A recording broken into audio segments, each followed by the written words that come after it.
Hello, my name is Ajay Koovackal. And I'm Jim Montante. And we're both recent computer engineering graduates here at the University of South Florida. This is the Xilinx XUP V5, which is the Vertex 5 FPGA development board made by Digilent. And it has an FPGA, a field programmable gate array on it. What an FPGA does is allows you to configure a bunch of different logical operations or various functions within the FPGA, and you can continuously reconfigure it and get the performance benefits of hardware-based functionality. In our case, this hardware, the FPGA, is configured as a 32-bit microprocessor called the Microblaze, provided by Xilinx Corporation. So the board itself that we're looking at has the FPGA, the Vertex 5, on it. It has a frequency synthesizer chip, which provides the 200 MHz clock for the DRAM modules. It has SRAM chips as well as DRAM, which is on the back side here on a DIMM slot, as well as a JTAG connection to the PC for control and PC communications. In our applications being used like a UART, which is a serial communication. So the dynamic random access memory that we're attacking in this particular demonstration, just like all DRAM, is a set of capacitors, and the charge state of the capacitors determines whether it is read as a 1 or a 0 when the memory location is accessed by a microprocessor. The memory, just like SRAM, but unlike EEPROMs, is a volatile memory, meaning it loses its contents after power is removed.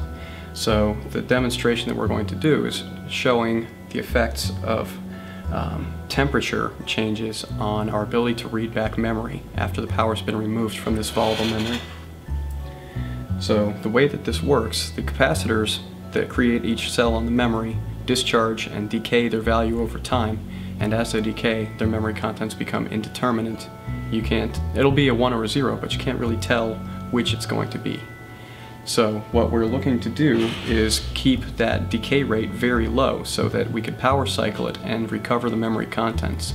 The practical application of this would be if somebody was doing an encryption algorithm running out of RAM, and the key values for that encryption or decryption value, our algorithm, are also in memory, and they think that it's secure to power off the system and lose the key, they would be incorrect. The key could potentially be recovered by freezing the RAM, removing the RAM chips to a separate PC, or rereading them from this PC over the course of several minutes.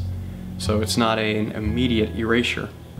The timeline of this experiment is as follows. First, we program a set of values into memory. These values are a pseudo-random sequence, so that we have predictable data to compare against later.